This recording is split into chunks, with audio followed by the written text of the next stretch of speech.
Public Bangla লাইভের দর্শককে স্বাগত জানাই। ভাঙড় টু আমডাঙ্গা, ব্যারাকপুর টু বসিরহাট, এই বিশাল এরিয়া পুরো বাংলা জুড়ে যে খবরগুলো তুলে ধরার চেষ্টা করে তার এক অন্যতম খবর আমডাঙ্গা থেকে। ভাইজানের হাতে উদ্বোধন হলো পার্টি অফিস কার্যালয়। সেই কার্যালয়ে উপস্থিত হয়ে আমরা যে সমস্ত তথ্য পেলাম তা শুনতে এবং দেখতে পাবলিক বাংলা লাইভের পর্দায় চোখ রাখুন। কাজ করবেন, অন্যায়ের বিরুদ্ধে লড়াই করবেন, তো আপনাকে আমাকে তো মার খেতে হবে। এটা তো তৃণমূলের আমলে একটা সাংবিধানিক স্বীকৃতি তৃণমূলের। অতএব সেই জায়গায় দাঁড়িয়ে লড়াই চলবে। আমার মিডিয়া সেলের বন্ধুরাও কাজ করছে, আমরাও কাজ করছি, সকলে কাজ করছে। এরা অনেক সময় আমি দেখেছি গত কয়েকদিন আগে শাসনে আমাদের পরিচিত একজন ইউটিউবারের গায়ে হাত দিয়েছে। গত কয়েকদিন আগে আরও বিভিন্ন জায়গায় ইউটিউবারদের উপরে হাত দিচ্ছে। ভাঙড়ে প্রচুর ইউটিউবারদের উপরে অত্যাচার করেছে।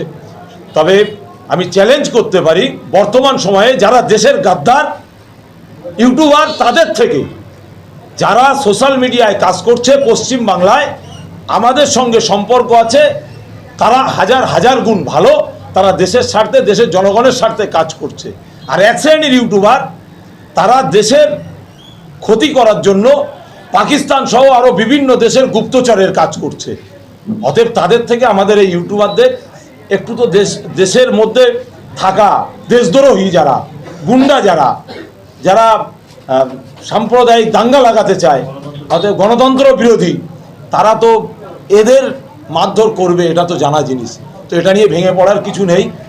সৃষ্টিকর্তা এর যা এর বদলা অতি অবশ্যই দেবেন। তো সেটাই বললাম, তারা আইএসএফে যোগ দেবে কি আইএসএফে আসবে কি আইএসএফে ভোট দেবে কিংবা মানুষদেরকে সাপোর্ট করতে বলবে, এটা রেজাল্ট আউটের পরে বোঝা যাবে। 26 ভোটের উদ্দেশ্যে সাধারণ মানুষের উদ্দেশ্যে কি বার্তা? সাধারণ মানুষকে বলবো, দেশবাসীর জন্য এবং দেশের জন্য যারা কাজ করছে তাদেরকে সাপোর্ট করুন। আপনার হয়ে যে কথা বলছে তাকে সাপোর্ট করুন। আপনার ভোট নিয়ে লাল বাতি চড়ে, এসি গাড়ি চড়ে, এসি বাড়িতে থেকে বিরিয়ানি খেয়ে রাজনীতি করে বেড়াবে, আরামায়েশ করে বেড়াবে, দুর্নীতি করে বেড়াবে। অতএব সেই সমস্ত মানুষদের থেকে দূরে থাকুন এবং আপনার মূল্যবান ভোট আপনার অধিকারের জন্য কাজে লাগান। দেখুন, প্রভাব পড়বে কি না পড়বে জানি না, তবে আমি এটা বুঝতে পারছি যে তৃণমূলের ছোট বড় মেজর সেজো অনেক নেতা আছে, তারা অটোমেটিক আমাদের সঙ্গে যোগাযোগ করতে শুরু করে দিয়েছে। অতএব প্রভাব কি পড়বে না পড়বে সেটা পরের। তবে এটা আমি বলতে পারি যে মমতা ব্যানার্জির গভর্নমেন্ট আগামী দিন 2026-এর পরে আর থাকছে না। এটা আপনাকে আমি চ্যালেঞ্জ করতে পারি।